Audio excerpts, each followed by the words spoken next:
What's up? What's up? And now, welcome to the Black Side of Liberty. It's your man, Governor Wildstar. Hey, I appreciate all of you for jumping into the session. I got a wonderful guest who I'll be introducing to you in just a second. But first, of course, please definitely, while you are watching this, if you are on YouTube, please be sure to subscribe. I'm almost at my goal of 30,000 subscribers. So help me meet that mark as soon as possible. How you can also help is, of course, share any one of the many videos that I have on my YouTube channel. And be sure to get the word out there about Governor Wildstar, because we're trying to inform more people about my activism and what I'm doing out here in California and how I'm fighting for the liberty movement. And you are a part of that. So I need you to, like I said, go out there, pound the pavement, spread the word, let everybody know about your man, Governor Wildstar, right? Hold on, right here. And what I'm doing over here at the Black Side of Liberty. And like I said, out here in California. If you want to find out more about my activism, all of that good shit, head over to my website, governorwildstar.com. Please be sure to connect with me on Facebook, Instagram, Twitter, all of that good stuff. I'm doing my best to hit 5,000 subscribers as well on my social media account. So please be sure to connect with me on social media as well. And donate. You know what I'm saying? Let's keep this thing going. Got bills to pay. And I know it's hard for every one of us out there, but if you could chip in whatever little bit that you can, it goes a long way. I accept Bitcoin also. So if you got cryptocurrency, I'll take it, you know? So head over to my website, governorwildstar.com, click on donate, and fund my activism so we can bring back liberty to the state of California, okay? So with no further ado, I want to introduce to you my wonderful guest who's been waiting backstage, Mr. Alex Merced. Alex, welcome to the Black Side of Liberty. Thank you. I'm excited to be on. Thank you for having me on, Nick. How you been? Hey, the pleasure is all mine, my man. This is about to be an extraordinary conversation because you are one fantastic person. I mean, you have actually excited me to get into the Libertarian Party early on. You reached out to me during the campaign for Larry Sharpe for governor, which you were working on, you know, and that was, I believe, about 4 years ago, back in 2016. Right? Yeah, so 2016, that was the Larry Sharpe for vice president campaign. Okay, yes, exactly. Pardon me. So Larry Sharpe for vice president. And yeah, kind of been in communication ever since then. And yeah, I know a little bit about you, and I would like to know a little bit more during this conversation. But at first, if you could just introduce yourself to all of the people out there watching and tell them, who the hell is Alex Merced, please? Got it. I got a crazy story that goes all over the place, but in short, in my heart, I'm just a people who loves people and just want people to have the opportunity to live the best lives that they can. So I just want to kind of get the barriers out of their way. So I'm a libertarian, and I just recently ended my term as the vice chair of the Libertarian National Committee. But other than that, I've also ran for U.S. Senate against Chuck Schumer in New York. I ran for New York City public advocate, which is like the vice mayor of New York City. I've also run for New York City comptroller, basically the city's accountant. And I've also been a seasetting ambassador with the Seasetting Institute. I have a YouTube channel with over over 3,000 videos on economics, philosophy, finance. And that's on one YouTube channel. I have another YouTube channel where I have like life coaching, motivational stuff. I have another YouTube channel, which is like over 300 videos on different programming languages and coding. So I put out a lot of content. I want to educate people, empower people to kind of, one, use knowledge as empowerment. And then also that's part of sort of my mission, my mantra, to educate. And the other part is to encourage people to be kinder to each other, because one of the reasons why people try to control each other, why people look to government, is because of hate and fear. When you hate or fear someone, you want to control them. So if we're kinder to each other, we'll hate and fear each other less, which means we'll be more free out of it. So kindness to me is sort of the path to freedom. Yeah, you're right about that. If we could actually respect each other, just on the principle of treat others how you want to be treated, this world could be a much better place. I think we'd have less problems. And it's sad that such a simple philosophy has escaped us as human beings, and we kind of have to resurrect that with a revolution, and people like you going out there and fighting for it on the front lines. Like you said, you've ran for office before, so you put yourself out there also as a representative, a potential representative for we the people, and you fought, to advocate and advance liberty through the Libertarian Party as the vice chair. And that's, I would say, a hard-ass job.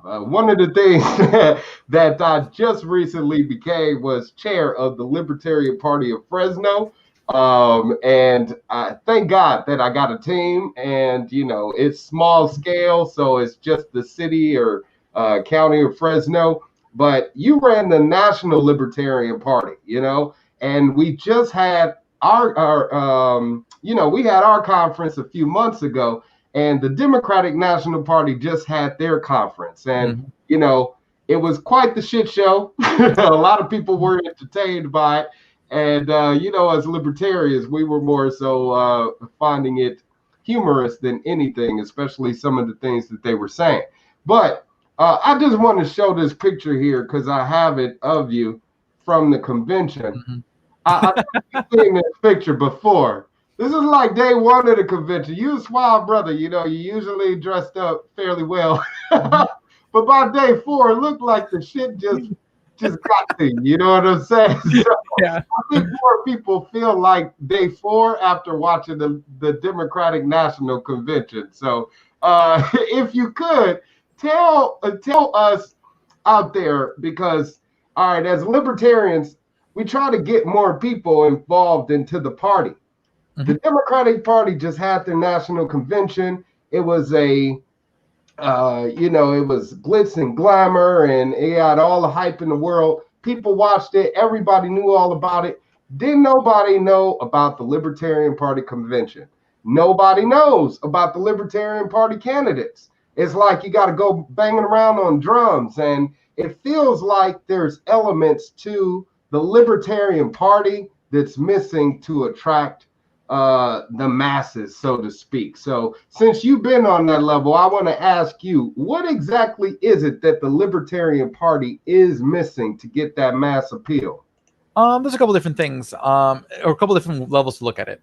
So there's just sort of the macro sort of political level, where in the sense that if you were the Republicans or the Democrats, any of these sort of legacy parties, what they offer is that they offer you a piece of power. That's not something the Libertarian Party is asking. They're saying, we are going to do you favors, okay? And so that gives an interest to people who want power, people who have a financial interest in controlling society, to dump a lot of money into that. And that's where a lot of that money comes from. And a lot of times it's not the average person who's donating to the Republican or Democratic Party. It's oftentimes sort of larger financial interests who dump lots of money in there. And oftentimes a lot of people, because they're already of the size that they are, you also have this dynamic where people donate to Republicans and Democrats out of self-defense. Because if you're part of a large industry, one of the parties may target you with the bill unless you fill their coffers. So oftentimes you'll hear like the Democrats are suddenly, against this company, or they're complaining, or you'll hear Chuck Schumer complaining about this company and this airline, or someone in the Republican Party doing the same thing, and then suddenly they stop talking about it. Usually it means the check got written. And that's just sort of the nature of that kind of politics. The Libertarian Party is offering something very different. It's a harder sell, but it's the right sell. Okay, sometimes the right message isn't always the easiest message to sell. The message is that we don't want to take the keys from you. We want you to be able to drive the car of your life, and we are asking, we are saying that we believe in you, and we would like to give you the keys, because what's possible, where you can go, is just limited by your imagination, and we don't want to limit you in that way. We want to relieve the shackles that are around you around the world. And it's not just a shift of just how government works, of saying, okay, government's going to do less and less and less, but it's also a shifting of how we think about society, and how do we think what the role of an individual can be, and the power and the potential of an individual. Libertarianism really kind of opens that door in a lot of levels. That's why a lot of libertarians tend to be entrepreneurs, tend to be entrepreneurial, because even though you might see sort of the arguments that make that the arguments for why government should do less, so we can get into that.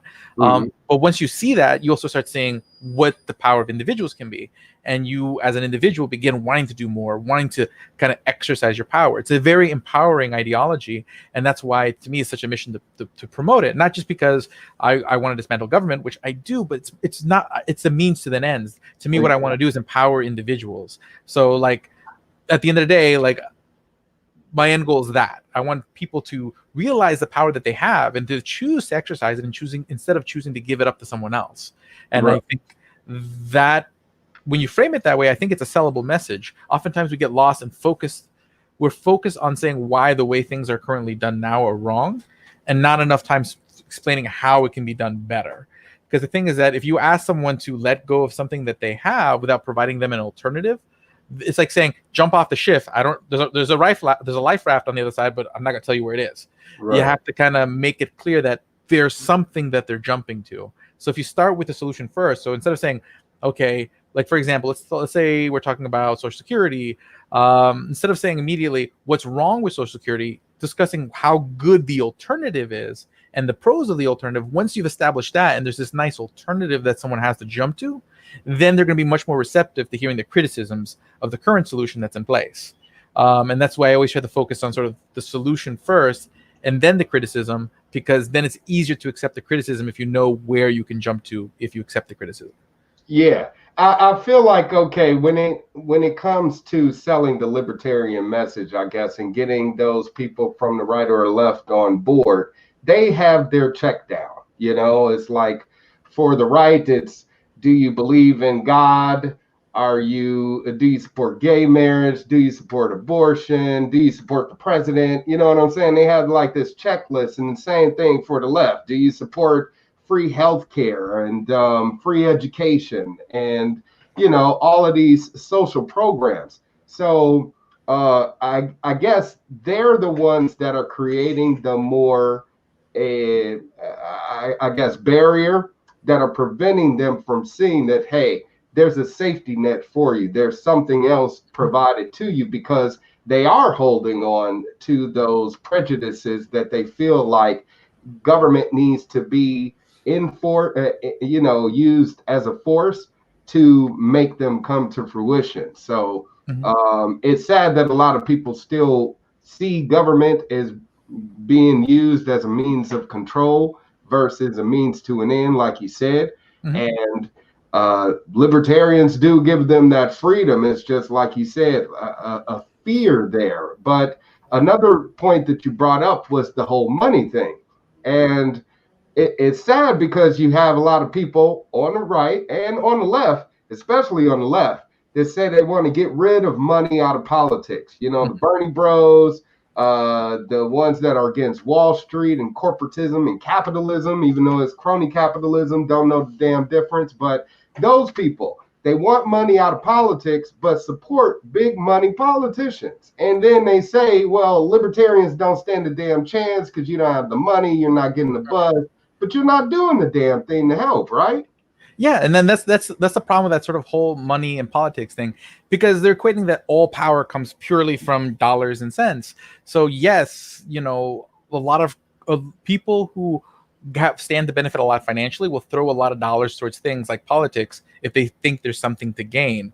But if you create rules, oftentimes who you end up limiting is the person who's giving directly to a candidate. So when you have a lot of like these dollar limits, whatnot, instead of knowing who's donating to who, or basically what you do is you shift the way that money goes. It's not that money suddenly disappears, it just goes through other channels now, through like super PACs, where it becomes a lot harder to know sort of who has what money, who's donating what money, and you just make the process more opaque. So this is why generally, like, I'm not a big fan of sort of like campaign finance rules, because it doesn't fix the problem, it just hides the problem. It's the same thing with sort of all prohibition. It's kind of like the drug war. By trying to people saying we shouldn't have drugs and making drugs illegal, you don't fix the problem, you just make the problem more opaque and harder to see, and arguably worse. Same thing with campaign finance, same thing with immigration, same thing with guns. If you try to sit there and say we just don't want this thing because we think it's bad, all you do is you make it worse and you make it less transparent to everybody's and everybody loses out. So with campaign finance, you should have if you want to fix money in politics, money flows to where they think they're going to have the most influence. If a business ends up, and usually there's a chain of reaction that this happens in. It doesn't happen in a vacuum. It's not like suddenly businesses go, oh, I should stop investing in my business and start investing in politics. Usually there's an evolution where an industry is kind of developing itself. And then eventually what happens, like let's take Airbnb as an example, that sort of ride sharing or sharing economy space, where originally like companies like Uber and Airbnb could care less about government. They were just focusing on building a cool product. But then some community governments, some local governments, state governments, federal government started thinking, well, there's some things we don't like about how you do things, and we want to start creating rules. Okay, and then what happens? They start having to get involved in politics to protect themselves. But once they start getting involved in politics to protect themselves, those same people who you hire, those same lobbyists you hire to defend yourself, they start saying, hey, well, if you're already paying me, not only can I protect you from what you're worried about, I can also get you a couple extra little goodies. Right. So then you get stuck into this. So basically out of that initial sort of self-defense, once you've already built this lobbying mechanism, it's like, well, I have it, I might as well use it. And then you create this sort of culture out of sort of that first, like sort of that initial sin of trying to, that first strike in a sense. Yeah. And then after that, it just kind of feeds itself over time. And every industry ends up getting corrupted out of it. And again, basically the only way to fix that, you can't fix that by taking money out of politics. You have to make the money not want to be in politics, which means politics has to not have as much power. As long as politicians have power, money will find a way. And nobody wants to let go of that power, man. I mean, that's the whole problem to begin with, is you have a whole bunch of power hungry, narcissistic, self-absorbed people that want to do nothing but put themselves in a position to where they're, dictating other people what they can and can't do with their lives based on their own interpretation. And people have embraced that for some way, like I said, in one way, shape, or another, because they see government as being that tool to exact that prejudice upon someone else. Mm-hmm. So we see this back and forth happening between the right and the left, and them also, again, embracing the state as a means to that end. And nobody really wants to talk about it, even in politics. As far as the good guys, they're not really speaking out. They're far and few between, or few and far between, whatever the case may be. So yeah, and speaking out as a candidate against those people that are mismanaging funds, even as candidates. I mean, you have candidates that are paying themselves six-figure salaries, and it's ridiculous. And then they're getting millions of dollars in donation, spending maybe a quarter of that on actual outreach and materials to go out there and get the attention of voters. So it happens all around, and nobody likes to speak of it because it's like this good old boy club, and everybody wants to take care of everybody. And this is bled out, I guess, to culturally to society, to where now we have musicians like, I don't know if you heard this guy Tekashi 6ix9ine or shit like that. Yeah, he got he was arrested and thrown in jail, for basically speaking out against gang activity or whatever. But he snitched. He told out on his, told what who did what for his gang. And now the singer Akon is backing him up, saying, snitching is a good thing. We need to be out there, telling on each other. And we now have an environment to where if you see something, say something. It's on billboards, and that's a slippery slope, because again, it could be anything that people would want to see and, snitch on. So would you say that snitching has become something that's become appreciated, or should we appreciate it at all as, I guess, a value? I don't think snitching should be like, when you create a culture where everyone is suspicious of each other, where being suspicious of each other is promoted, you're going to end up having more control, because what you're doing is you're sending the message that people should be scared of each other more. And again, fear and hate and fear tends to turn into hate. That's where control comes from. Okay. You don't try to control someone you like. You don't try to control someone you love. You control someone when you're scared. Exactly. Or so basically promoting suspicion. Now, promoting open communication, having a society where we have more open communications about things that need to be better, that's good. Like kind of like the communication we're having about a lot of issues this year in 2020, especially when it comes to sort of different societal divides, particularly around identity. We're having a more open communication about it, and that's a good thing. But when that turns from communication to suspicion or a impulse to suspect, that's when you kind of you got off the path to progress. And that is something that troubles me. And on top of that, politicians, going back to sort of the money and politics thing, they have a vested interest in promoting that idea, because most politicians, it's really a money thing. It's really just a narcissism thing. Most of them don't know what's going on as much as they think they do.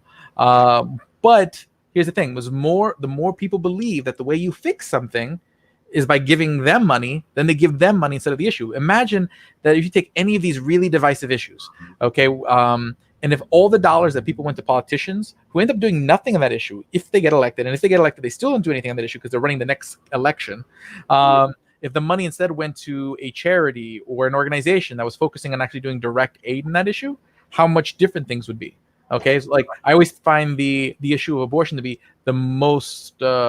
Imagine if both sides, pro-choice and pro-life, if they took all the money they dumped into politics and contributed to things like technology, support for women, things like that. I mean, both of them would both be happier with the state of things right now.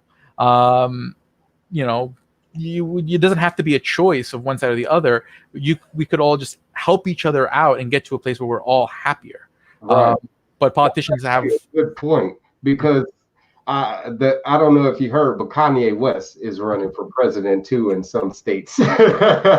And one of his proposals, I guess, to remedy abortion is to give newly expecting mothers $1 million, for having a baby.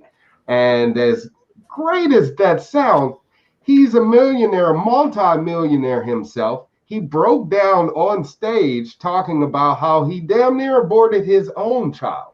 So apparently money doesn't solve the problem. It doesn't take away, the root issue as to why that woman may be choosing why she may or may not want that child. So for us to be saying we should keep throwing money at the problem to fix it is kind of like asinine. It's stupid.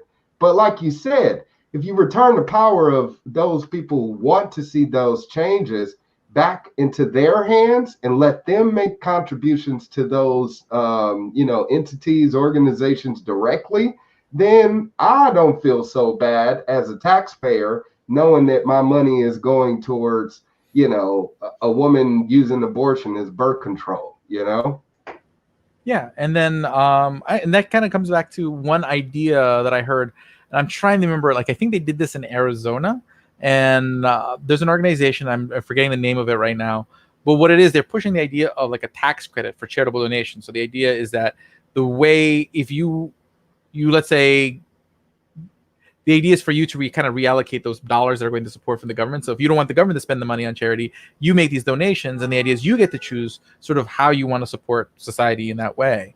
And that's seen some success where basically you're getting better support. So like a lot of these organizations, because individuals making that choice, they're going to be more critical of like who they're giving that money for support when they can choose from like 5 different people giving lunches to kids versus so you find the one that's going to give you the best bang for your buck, and then that's actually allowed the government to spend less because those supports are coming from elsewhere, and you're creating that competitive market. It's not an ideal perfect solution, because of course the ideal world, no one would be telling you how to spend your money, but at least you're giving people some control over their money back.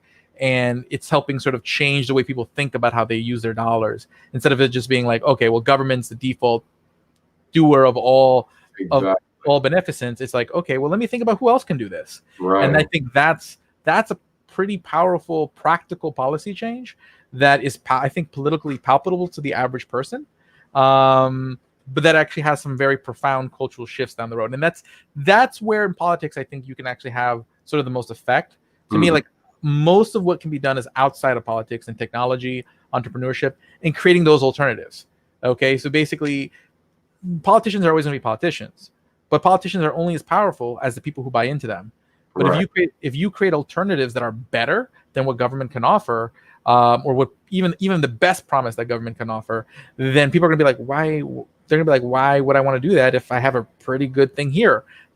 You give them the solution now. Don't wait for government to get out of the way. Just give them a solution now. That's why I love things like blockchain and cryptocurrency that offer like real alternatives to things that government does now in real ways. I mean, again, it'll take some time for that to reach the level of efficacy that many of us would like, but the idea is that the door is open and it can't be closed, and eventually you will be able to handle things like contracts and legal services and whatnot through digital means, through this sort of secure alternative that no government can shut down. That alternative is out there now, and that creates that has huge implications for government power, because if there's this alternative that they can't shut down, then their power is always accountable to that, and they always have to keep that in mind. They can only be, it's like you can only be, then this is why businesses can only be so bad. As much as like there are bad businesses who have bad practices, but they can only be so bad because there is a point where you can just be like, I'm gonna go somewhere else. Right.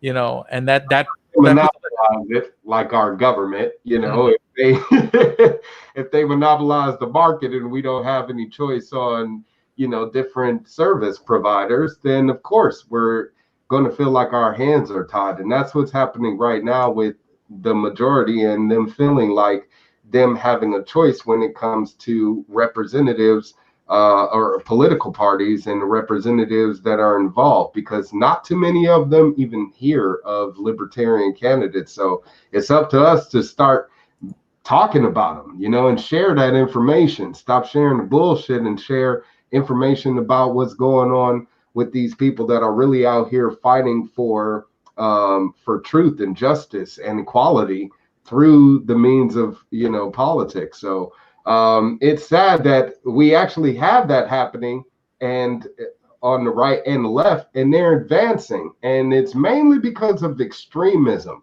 I would say. You have political extremism on the right, and they are definitely advancing. They have a president called Donald Trump, you know, and he is definitely a political extremist. And you see more people like Trump getting elected. I don't know if you've heard of this Laura Loomer lady. Have you seen this video? I just want to show you this really quickly. Let's see. You guys, Gavin Newsom is arresting me. Every single day, innocent Americans and innocent police officers are being killed by illegal aliens who are being brought into this country and supported by people like Speaker of the House, Nancy Pelosi, and Gavin Newsom, who is now the governor of California. And it's really interesting, you guys, isn't it? How, as an American, you're not allowed to hop over Gavin Newsom's fence or Nancy Pelosi's fence to get handcuffed and arrested. But if you're an illegal alien, or you're a rapist, or you kill innocent police officers, or you murder and rape women here, and you're here illegal in California, right? You get all the free benefits, you get free welfare, free housing, free everything, and you don't get deported, right? Here she goes. Don't hop over a 3-foot fence. But if you're from another country, you can climb over our wall, you can walk across our border, you can dang near do whatever the hell you want, and you get away with it, and you don't wind up in jail. Absolutely disgusting. All right, so this guy, he has like millions of followers on Facebook and YouTube and shit. His name is David Harris Jr. And then the Laura Loomer lady, she's actually banned right now from being on social media platforms. So she's not on Twitter, Facebook, Instagram, or any of that because she's been banned. Yet she just won her primary in Florida as a Congress representative. Oh yeah, she has the possibility of becoming a congressional representative in the state of Florida, where there are how many, a lot of people living there. I don't know, but you saw her. She's dressed in and she's got a sombrero and gaucho or whatever the hell, and I guess the reason why she felt like she could do this was to demonstrate how illegal immigrants, as she called them, are allowed to come into America, and Gavin Newsom allows it. So with what she did, a lot of people, again, see this as being entertainment, this extremism, this political extremism, and it's becoming popular. Was what she did that you just saw in that video, was it racist or was it funny? You tell me. I mean, that was pretty bad. So I don't think that was funny. Like in the sense that like there's a difference between sort of like humor where you're pointing at where you like, for example, you see like a lot of comedians and they'll make sort of like racial humor, but they're not necessarily trying to make a point about differences in how people, but it's more like a satire of how sad things are, or like pointing out like that it's not necessarily a glorification of a state of being more than an acknowledgement of way things are in irony. This is more like really just kind of reveling in your anger towards someone, and that some people try to say, oh, well, certain jokes, but it's clear when there's a difference between when you can feel that your attempt at humor is out of anger or fear or hate towards someone else versus when you're trying to create like an ironic or satirical point at a sort of the state of the world. And, you know, there's no clear line, but you can tell the difference. And people are generally have been pretty good at calling out the difference.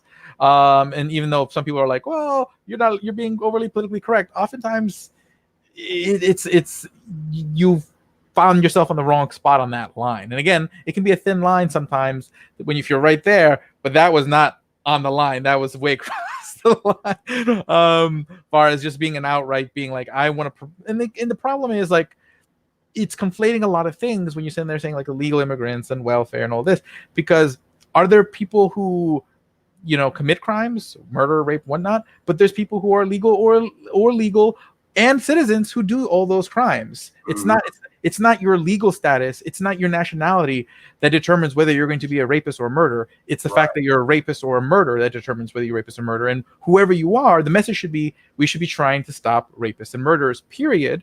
But that's a separate conversation whether immigration is a good thing.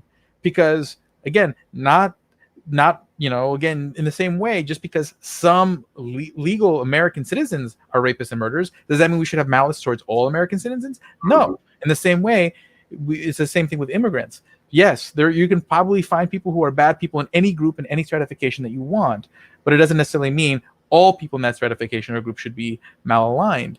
But the good thing about having more people, diverse cultures, is you're sharing ideas. I mean, when I eat a Korean taco, like that is amazing. That is because of that one creates economic opportunities for people. It creates a unique experience for me. And then having friends living in New York City where I meet people of all sorts of different ethnicities, I have richer experience. I learn things. And on top of it, when you're in business, that's to your advantage to be able to work with different people, because that means new markets, more customers, more potential producers. Like plurality, more is more when it comes to people, because that means more entrepreneurs, more producers, more consumers, more family, more friends, more richer experience, more richer ideas, a richer dialogue. Problem is, you know, sometimes people can be hostile to and oftentimes they're not even hostile to change in their own lives. They're hostile to some perceived change happening somewhere else that's actually oftentimes not as dramatic as they think it is. People oftentimes romanticize things that they're not experiencing. So like people will romanticize the past and they'll say the good old days. They never lived during those days. They just have this image of what was, because they're imagining like, oh, I'm going to be Don Draper in Mad Men. And then they have this sort of fatalistic image of the future, or vice versa. Like oftentimes it's like if you're on the right, you romanticize the past and you have this fatalistic vision of the future. Vice versa, like oftentimes if you're on the left, you have this image of sort of like this perfect utopian world in the future, but you think like the past was just like everyone was just an utterly horrible person. You know, and basically we all have to go look at ourselves and sit in the corner and reflect. Either way, it's just like you're letting you're buying into those sort of extreme narratives of things that are representing times and places probably that are not your time and place. Because for most people's experience, and I'm not gonna say for all people, some people experience some pretty horrible things and some pretty experienced things, and I can understand where they're coming from when they're angry and hateful towards others because of their experiences. And I don't begrudge them getting there because they've had horrible experiences, as much as learning to forgive and learning to move on is just as much something you do for your own self, so you can live the life that you want to live and not let your experiences hold you up. in living that life. And that's, I think, an important thing. Sort of, again, in my message, it's not just about kindness, but also about forgiveness and empathy. Because forgiveness is, again, allows us to not hate each other, not fear each other, which means less control, but also allows us to not punish ourselves. But you have a lot of so-called evangelical Christians like this lady, Laura Loomer, you know, and they don't reflect that. They don't show that. They don't communicate that to their supporters. It's more so just repeating of the rhetoric, you know, divisive rhetoric. And we see that happening more and more now. And that's what I'm saying about this kind of political extremism picking up pace and becoming more popular, because that's going to be influential generation to generation. And the generation is seeing that, and they're already mimicking that. You know, you have people that look up to Ben Shapiro and, you know, Milo Kulanakis or whatever. I know Milo. Yeah, you have all of these people who are pretty much despicable human beings. Let's just say that. And people are adoring them and idolizing them, you know, and putting them in position of power, like this Laura Loomer lady. Yeah, and then part of that is because we don't allow an open communication. Like, we're so scared on both sides of having open communication about things. Okay, so like oftentimes people on the right don't want to talk about sort of some social change and being socially more open because they're scared.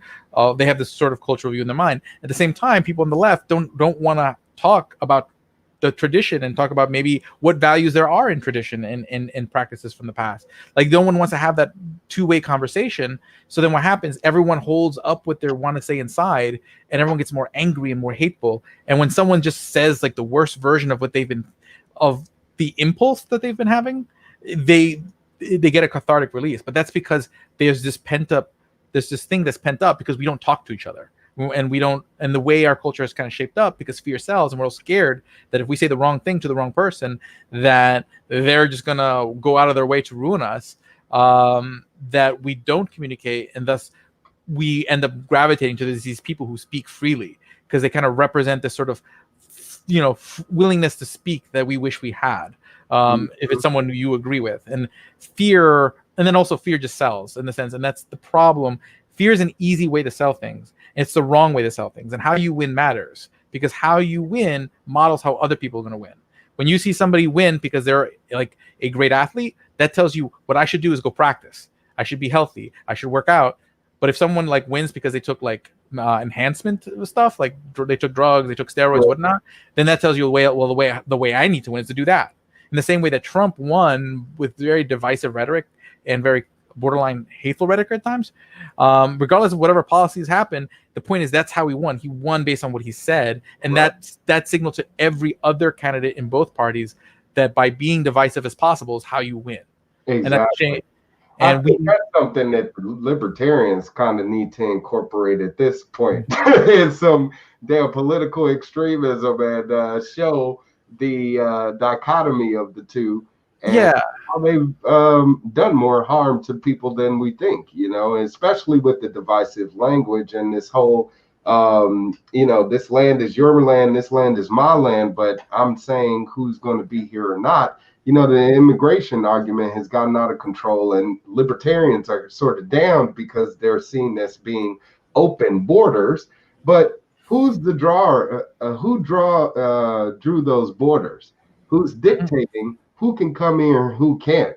And it's crazy, but because you have these people on the far right and the left, believe it or not, since Obama did help implement some anti-immigration policies, and that don't want specific people here when we shouldn't be determining that, when this is the land of, you know, many people. So with you being a first generational American, because your mother is from Guatemala, father is from Puerto Rico. So you were born in America, and first generational person here.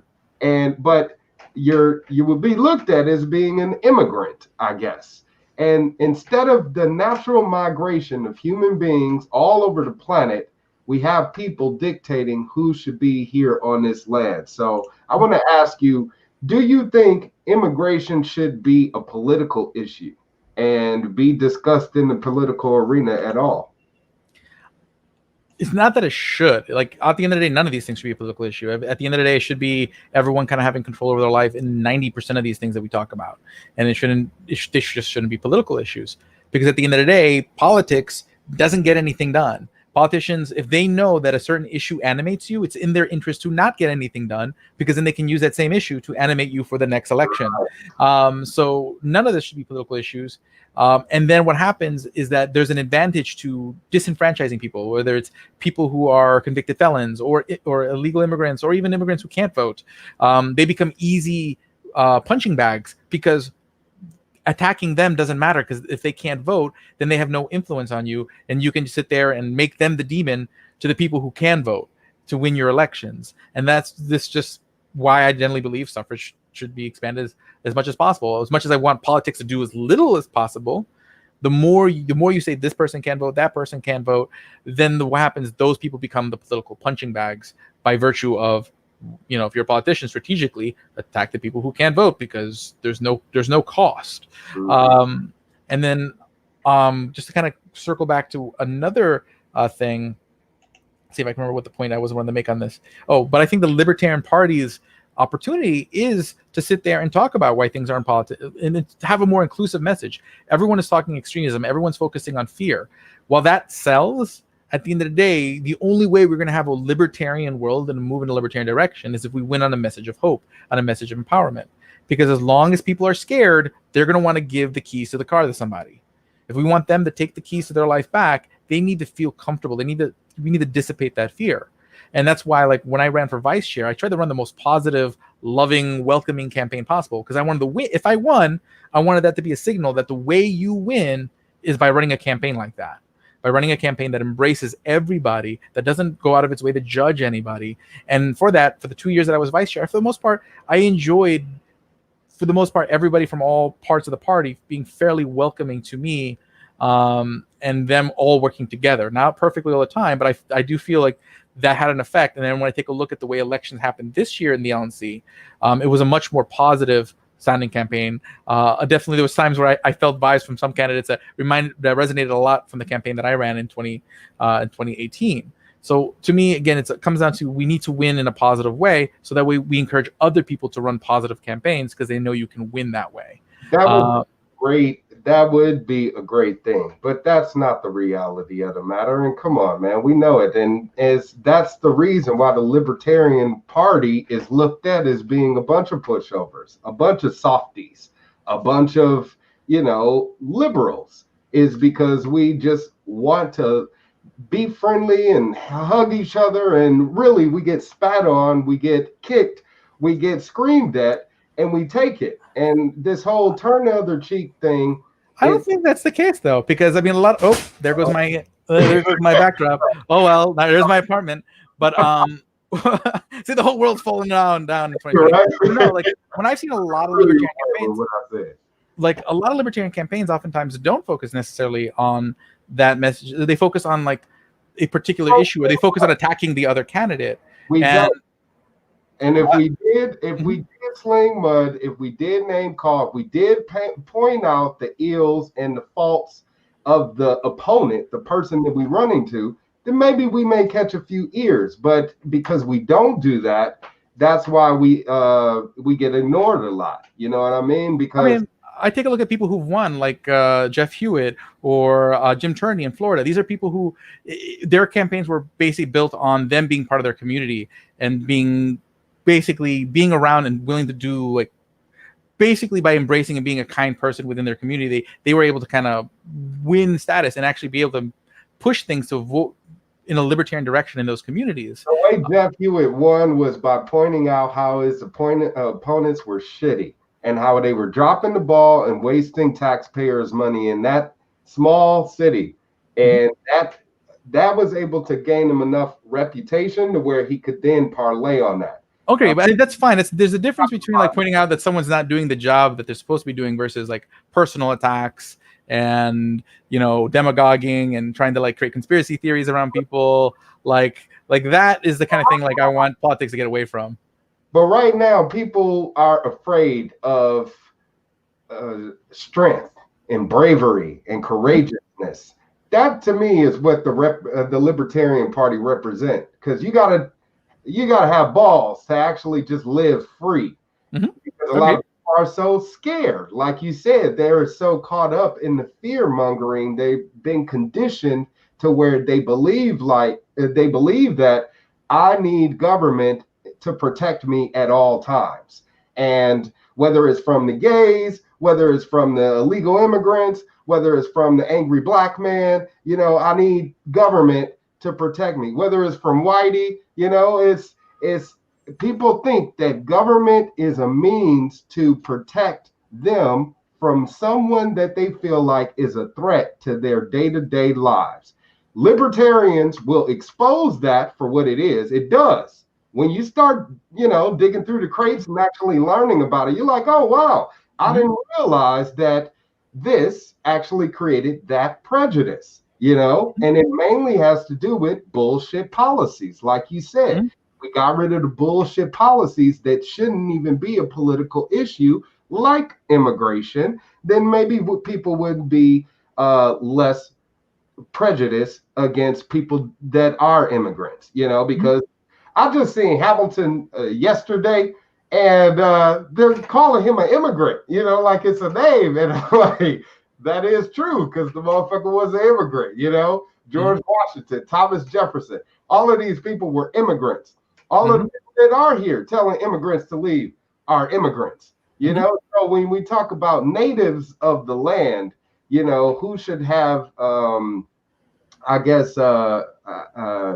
seniority when it comes to calling who this land belongs to, it would be the native people of this land. And they aren't in the position of power to say it's okay, or who can stay here or who can't. So that's being dictated by an outside group.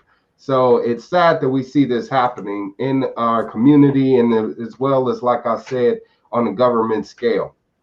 Yeah, people have a tendency to always have the wrong reaction to like new people, and it's not just like new people in a country. Like, let's take a look at take the taxi world. When you go to like New York, and then when you had the advent of Uber, and you had all these Uber drivers, and then how did the taxis respond? They responded like negatively. It's like a very similar dynamic. Like, they felt threatened, so they had to demonize the Uber driver, even though a lot of times the same people were on both sides of that. On the both sides of that, there were Uber drivers and taxi drivers. But basically, there's always a tendency of people taking a look at change that's oftentimes positive in a macro sense, positive all around. But they see like they're a direct threat to them, and then they create this sort of demonization of those people they feel like are threatening them. Same thing with like hotels and Airbnb. You always see this, like the old entrenched, the people who like it the way it was have to demonize the way who are making it, the people who are making it the way it's going to be. And the way it's going to be oftentimes is getting to where we need to be. The world is constantly has to be changing because circumstances are constantly changing. And that's the beauty of like the libertarian world. We're free to change, and basically society can adapt quicker. And we want that. We don't want a society that's rigid, that when some big societal problem does rear our head, like here, this year, 2020, where we can't adapt, we can't be nimble enough to deal with the problem. Who knows, how we could have dealt with this had we been more nimble at a lot of different levels, not just government-wise, but just also the way society thinks about solving problems. So, could have been better, could have been worse. But I think oftentimes as a libertarian, I focus on the potential. And that's always, I think, the difference between people who are not libertarian versus libertarian. When you have empowered individuals, there are benefits and there are risks. Okay, an individual who's free can do amazing things, but they could also screw up. People who are generally sort of have like an unlibertarian impulse, they oftentimes assume people are just going to screw up. Right.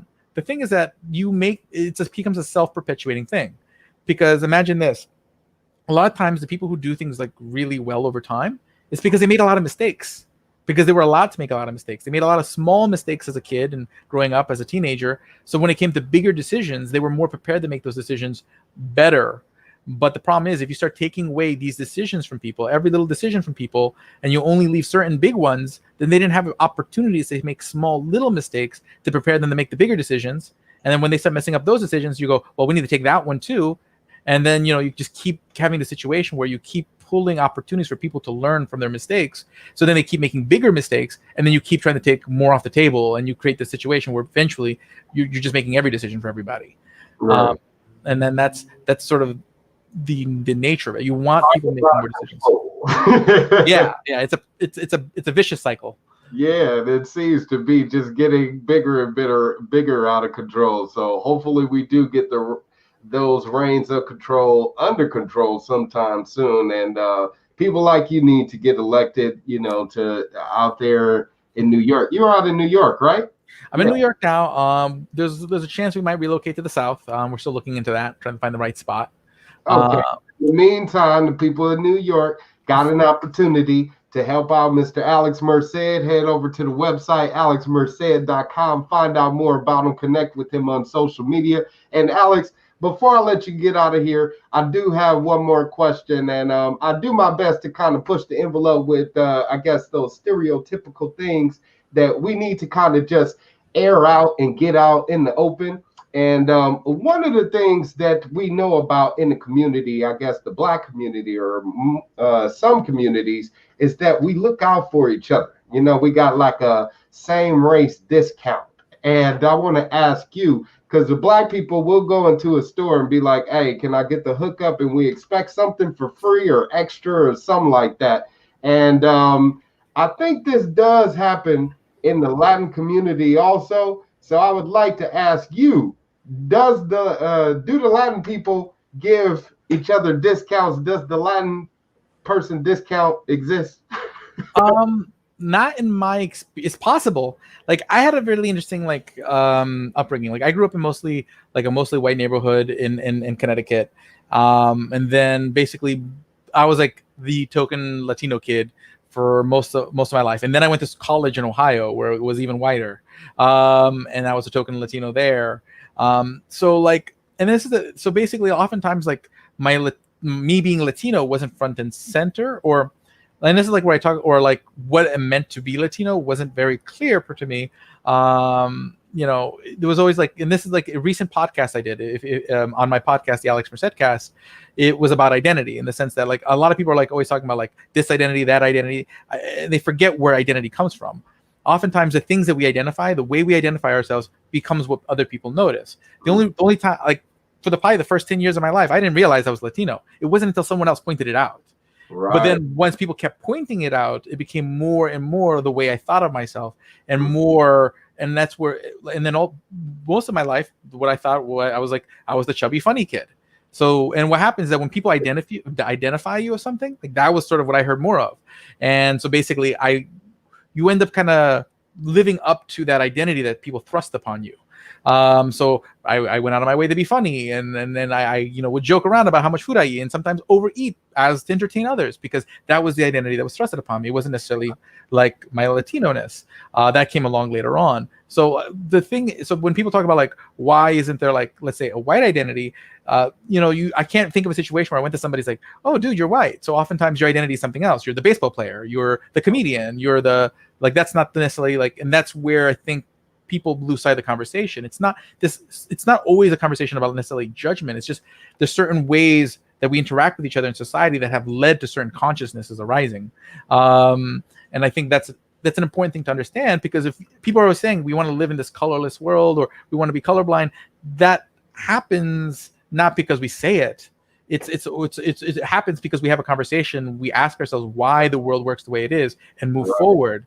And a lot of it is how the next generation treats each other, whether that consciousness arises because we still keep pointing out particular differences over others.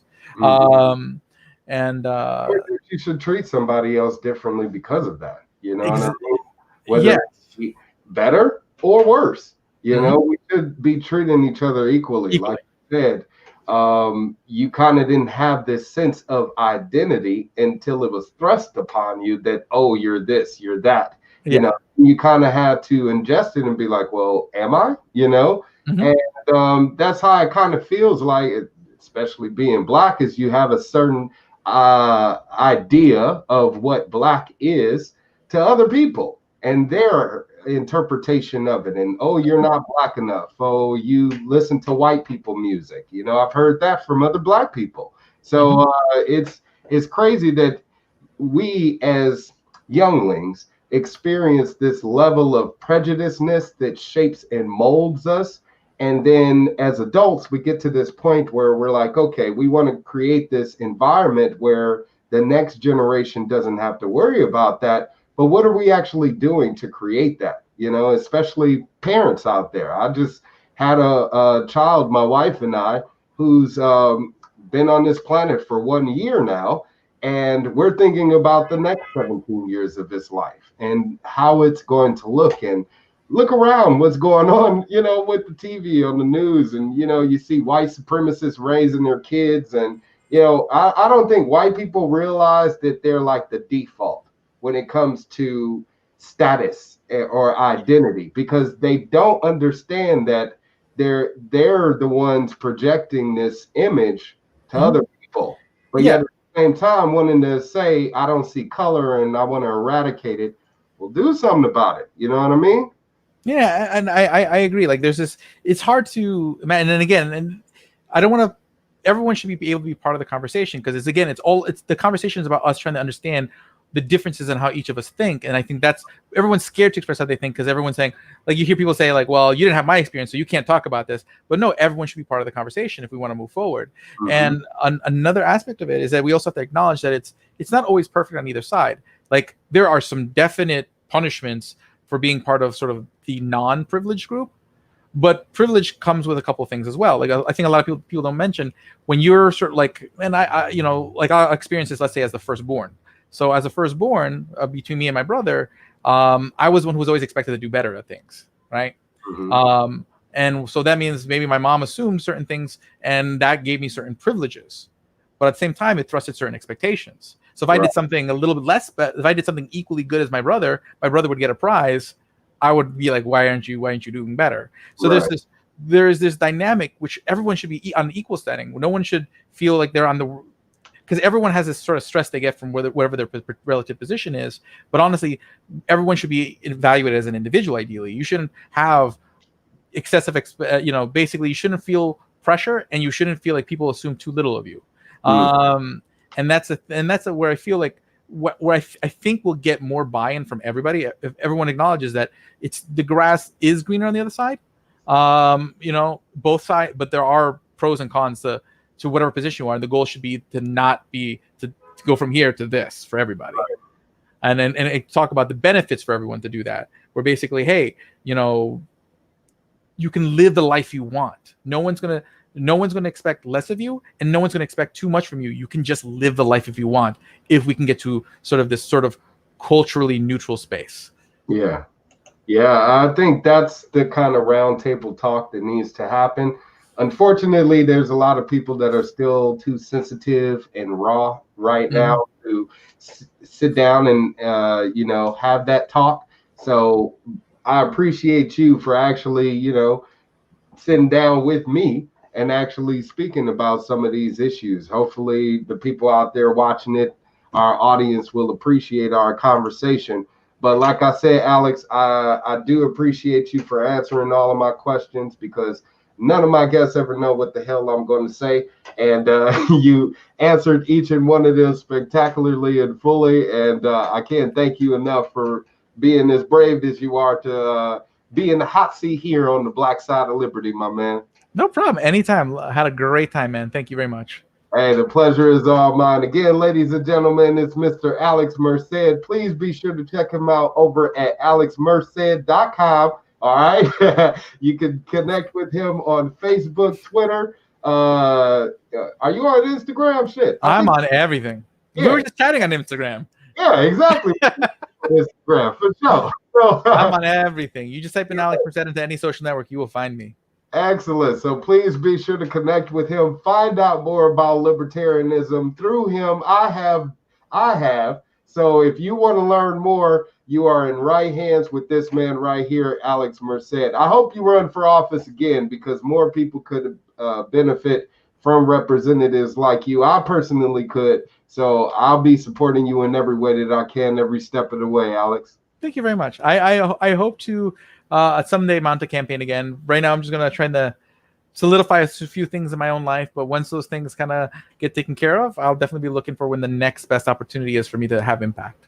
All right, great. Well, even if it's in the Libertarian Party again, maybe not vice chair, since that shit gets you the hell out. But if need be, again, we need to have you in the party in any way capacity. So thank you so much for being here and being out there fighting for liberty, my man. You take care until next time.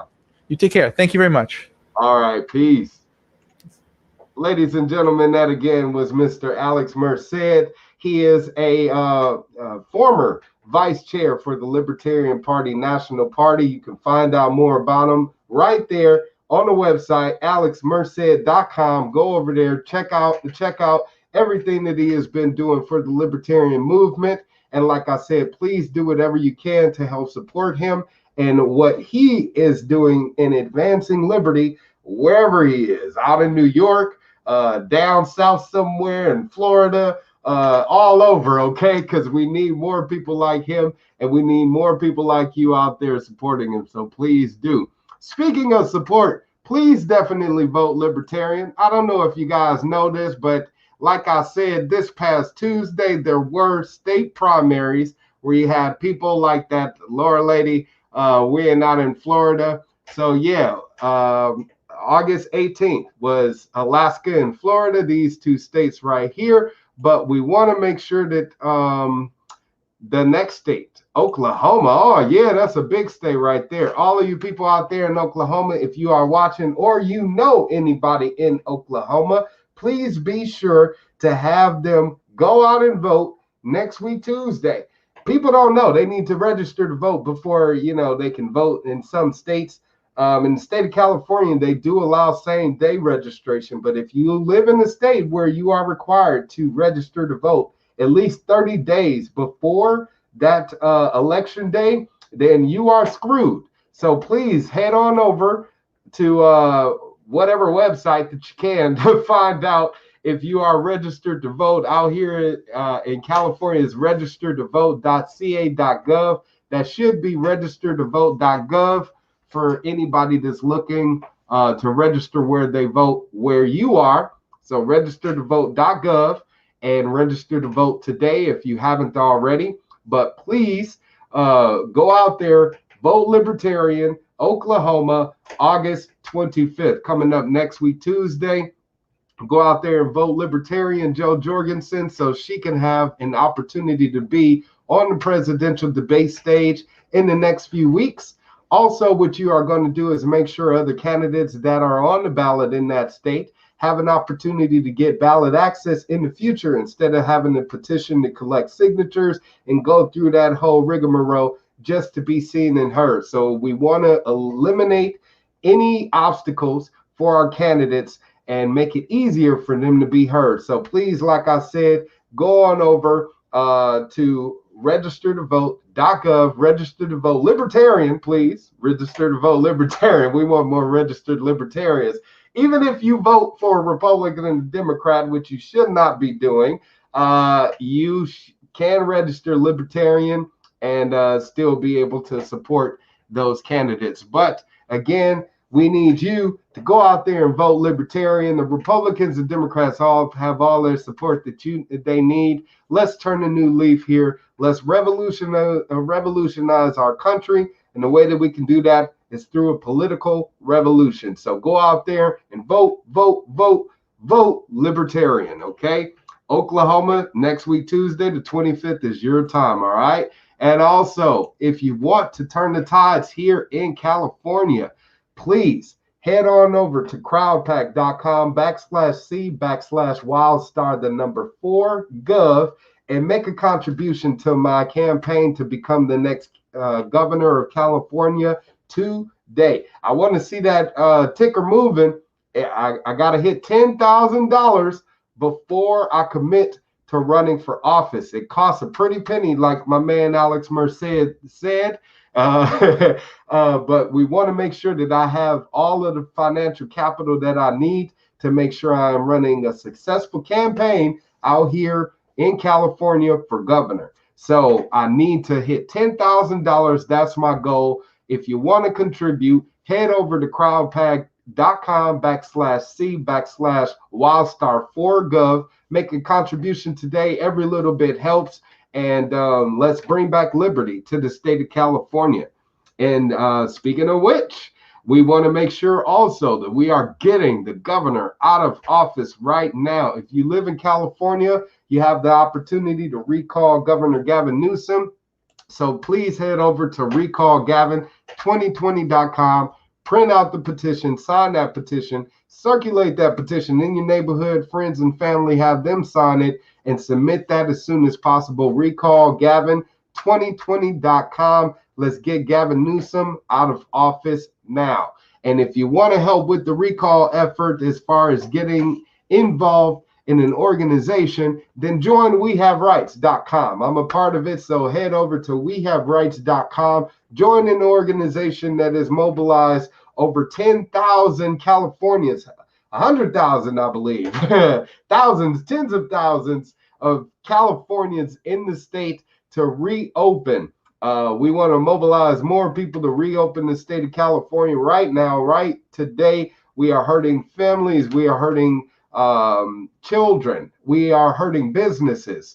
We are hurting here, we the people of California. So if you want to get involved in making sure that we are able to reinstate our freedoms and liberties and justice for all, be sure to join WeHaveRights.com, and let's reinstate our constitutional rights by bringing some accountability to our government officials. And that's how we're going to do it, is getting active in the community. All of you people out there, if you aren't doing anything active in your community, then you're wasting time. And if you want to get a reading about the time that you're spending wasting, come on over to Crystal Room Wednesdays on my YouTube channel. Head over to my Governor Wildstar YouTube channel. If you haven't subscribed yet, please be sure to do so today. And come on back every Wednesday for Crystal Room Wednesdays, where my wife, Crystal Wildstar, will be giving psychic readings to all of you out there. So if you have a question about your career, your love life, past relative, or something like that, then be sure to come on back to Crystal Room Wednesdays. Talk to my wife about it, and she can enlighten you with her wonderful skill and ability. And in the meantime, please definitely come back Tuesday, you guys, for another Black Side of Liberty. I will be talking to another Alex, Mr. Alex Appleby, who is the former Libertarian candidate for California Congress out here. So if you live out in District 9 and you want to find out more about Mr. Alex Appleby, former candidate for Congress, please be sure to come back next week, Tuesday, right here on the Black Side of Liberty. So all my beings of light, art, culture, and knowledge out there, I appreciate all of you guys for watching. Thank you for the comments and questions during the show. And definitely, like I said, come back next time, all right? Till then, long live liberty, y'all. Peace.